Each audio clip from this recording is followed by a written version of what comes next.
Le club de la Patriote, Stade de la Redoute, ça te dit quelque chose? Oh là là, oui.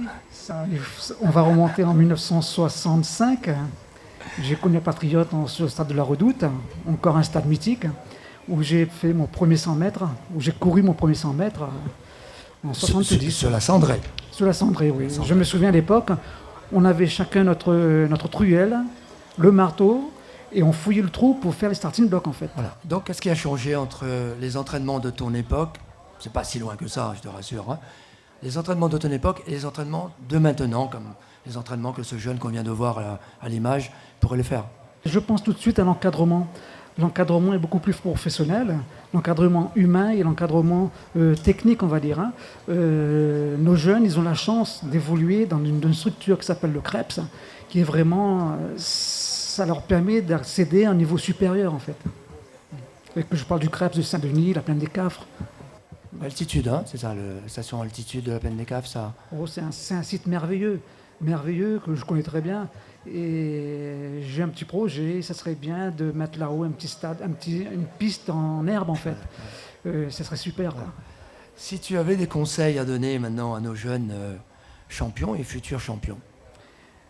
Travailler, travailler, travailler et beaucoup de patience. Les deux vont très bien ensemble. C'est surtout ça, hein. Pour un sportif de haut niveau, il faut être patient et écouter les bons conseils. Tout à fait. Ah, merci Jean pour ta visite. Voilà. Je m'adresse à Lucie Ignace. Lucie, les Jeux Olympiques, il y a bien le karaté bientôt. Oui, on vient tout juste d'intégrer les Jeux Olympiques, ça sera pour 2020. Après, on aura plus de précisions d'ici quelques mois. Donc c'est vraiment une très bonne chose et ça nous permet de pouvoir s'imaginer aux Jeux Olympiques, d'être un peu moins frustré de voir les autres et de ne pas pouvoir concourir. Et voilà, ça nous permet de se refixer de nouveaux objectifs. Est-ce que tu sais qu'on a des champions olympiques tels que Daniel Narcisse qui a eu 2 médailles d'or déjà, en handball?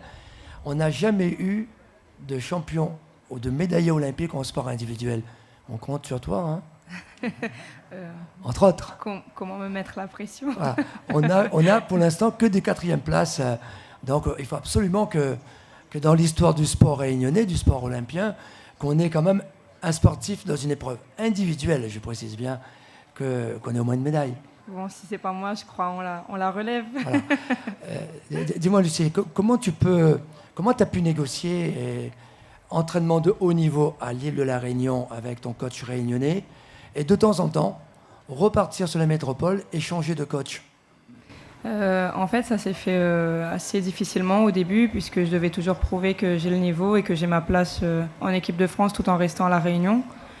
Donc ça n'a pas été toujours facile et on m'a proposé un deal de tester mes premiers championnats d'Europe en m'entraînant à La Réunion, et puis si je gagne, on me laisse tranquille. Et j'ai réussi, donc à partir de là, on nous a fait confiance.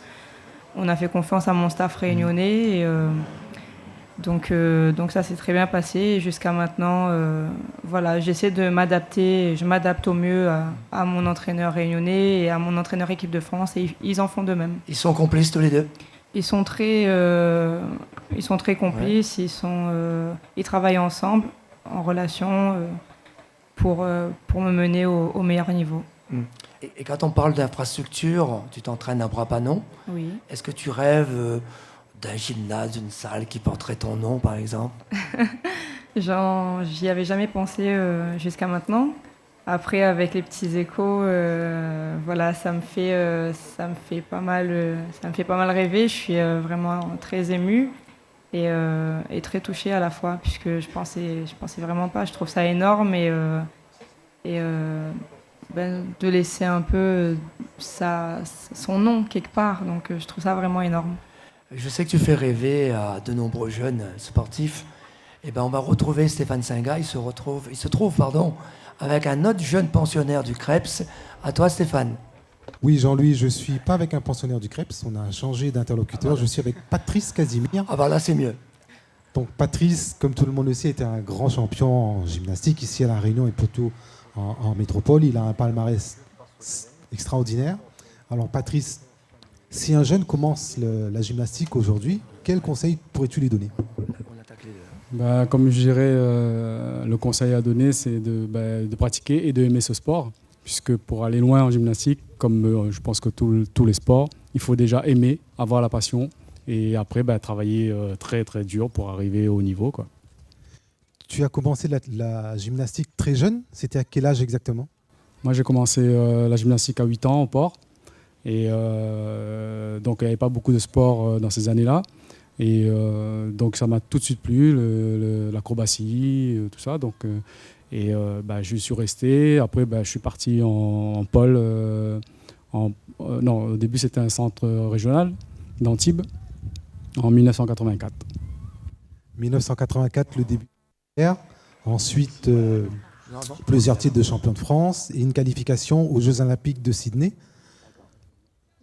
aux Jeux Olympiques de Barcelone. Est-ce que tu peux nous dire un petit mot sur cette grande compétition sportive?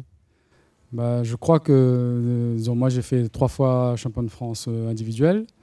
Et ensuite, les Jeux, je crois que ça reste la consécration pour un sportif amateur, hein, puisque déjà d'être sélectionné en équipe de France. Moi, quand je suis parti, je n'avais même pas, je dirais, où c'était la France. Et je partais vraiment à la découverte. Et d'arriver à ce niveau-là, des Jeux Olympiques, des championnats du monde, des championnats d'Europe.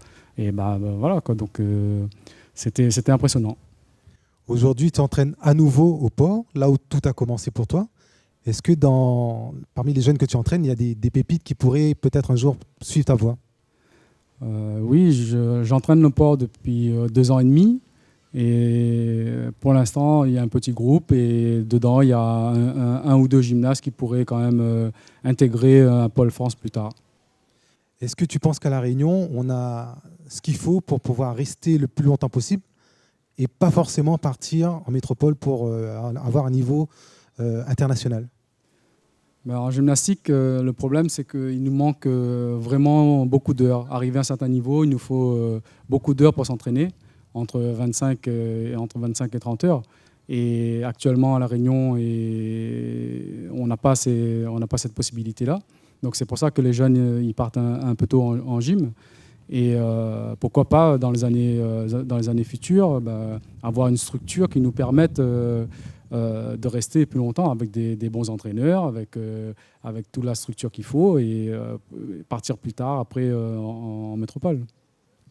Merci Patrice pour ce petit témoignage. À toi Jean-Louis.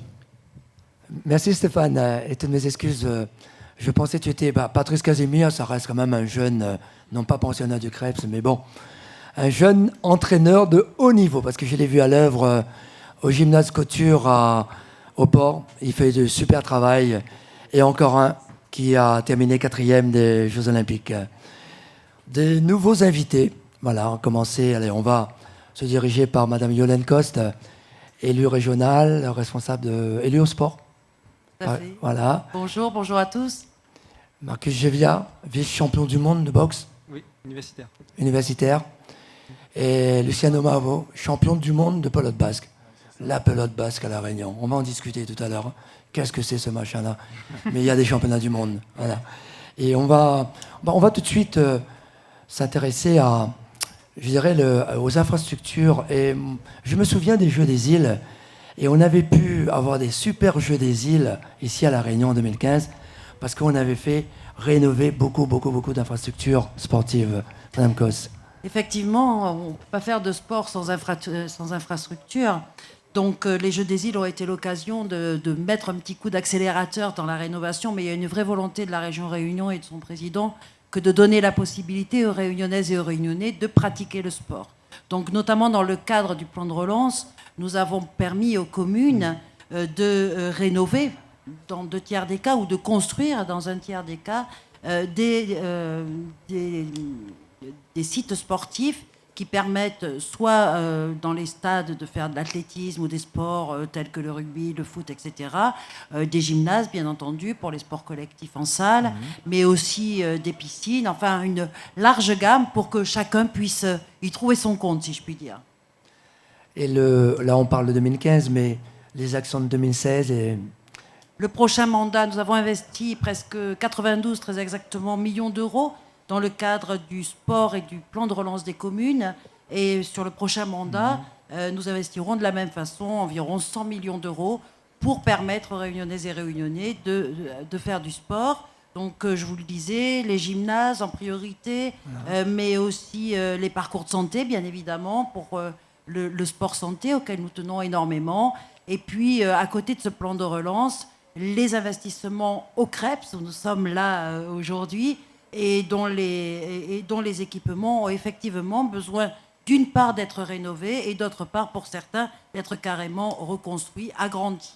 Donc un vrai programme ambitieux en matière de bâti sportif. Merci Madame Cos pour cette transition trop facile, parce que je veux passer à Luciano. Et tu vas me parler s'il y a assez de murs à La Réunion. Assez de murs, pas encore, parce que voilà, la pelote c'est un petit sport ici. Et on évolue sur Saint-Leu et sur Saint-Denis ici, par rapport au pôle espoir, aussi aux jeunes, le peu de jeunes qu'on a. Et de murs, non, pas vraiment beaucoup ici à La Réunion. Et il y a un, justement, il y a le trinquet là, de Saint-Leu qui va se remettre sur route.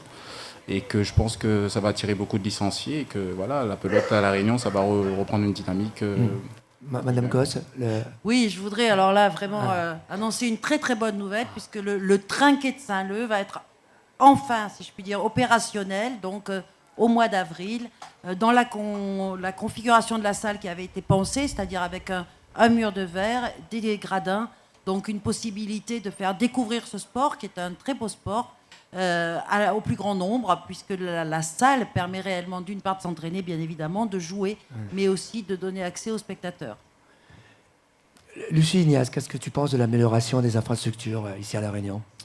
Eh bien, en tant que sportif, tout simplement, on ne peut pas évoluer sans infrastructure en bon état. Donc, c'est vraiment super important pour nous, pour notre évolution. Et vraiment, voilà, pour être excellent, il faut évoluer dans d'excellentes structures. Luciano, je me souviens, on m'avait raconté l'histoire de la pelote basque à La Réunion. Vers les années 60, c'est un curé qui a emmené cette spécialité. Il est arrivé curé dans les Camélias. Et par la suite, après, vous êtes installé donc, dans le Chaudron. Comment on peut, un quartier tel que le Chaudron, produire autant de champions et de champions du monde ? Donne pas trop les secrets, parce qu'en métropole, ils vont nous suivre, mais dites-nous quelque chose quand même. C'est un peu normal, un peu normal, c'est la suite logique des choses. C'est-à-dire, la pelote, quand elle a évolué à La Réunion, quand ils ont mis la structure en plein Chaudron, justement, nous, on était attirés par la curiosité. En tant que tout jeune, on part à l'école, on voit la pelote basque, on ne sait pas ce que c'est, on met un pied dedans, on goûte un peu, on regarde ce que c'est. Et à l'époque, justement, ils ont mis un pôle France, pôle espoir déjà pour commencer. Ils ont commencé à lancer ça là-bas au Chaudron. Et suite à ça, il y a eu le pôle France. Et du coup, c'est des entraînements de haut niveau. Il y a eu des recrutements et tout. Donc nous, on s'y est filé. Mais très suivi, avec de l'entraînement derrière. Donc on a su élever le niveau comme la métropole et comme les autres pays. Du coup, avec un entraînement comme Pôle Espoir, sportif de haut niveau, on a su s'adapter au niveau mondial.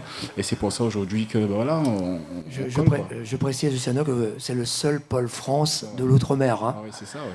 Donc nous, on a cette chance, nous, ici à La Réunion, sur la pelote basque, c'est que passer au Pôle Espoir, on n'est pas obligé de partir en métropole, justement. Et c'est une belle chance parce qu'on peut évoluer dans le sport, dans notre sport, notre passion. On peut continuer à évoluer en restant ici, chez nous. Et voilà, et on peut s'épanouir, on peut se donner à fond, quoi. Et voilà, pas tous les sportifs ont cette chance-là, parce que quitter le domaine familial, le cocon familial ici pour partir là-bas et revenir, c'est pas la même chose.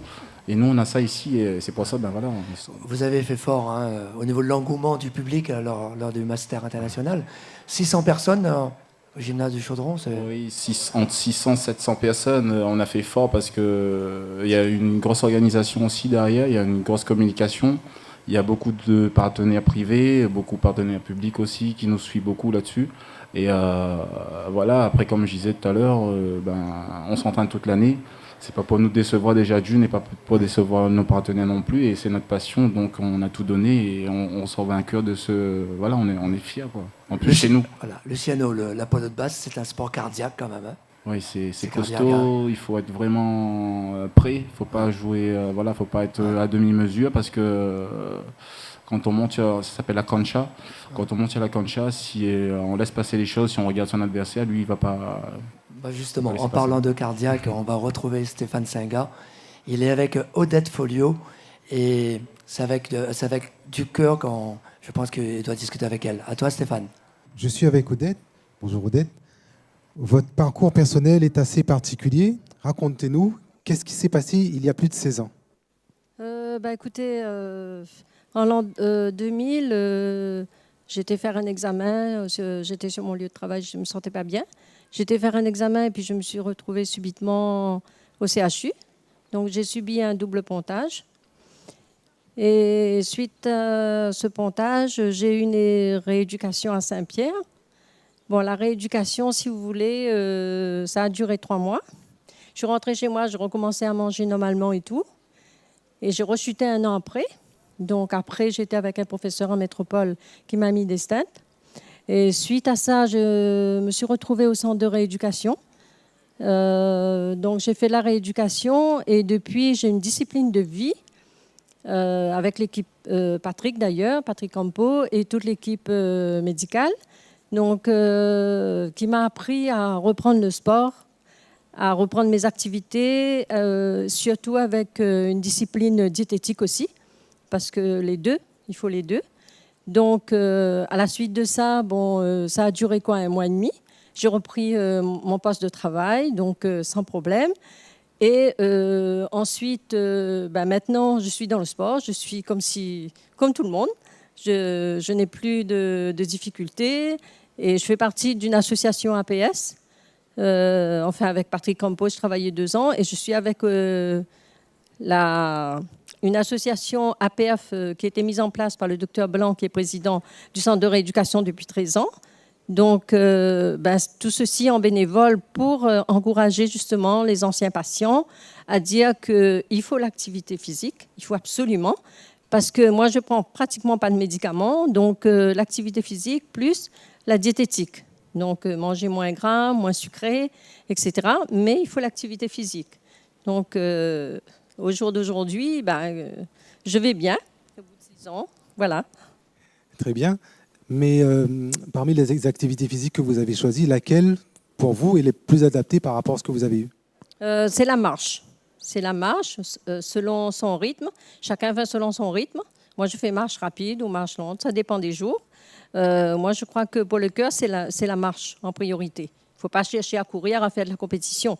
Il faut s'adapter de toute façon à sa pathologie. Donc, voilà. Merci Odette pour ce témoignage. À toi, Jean-Louis.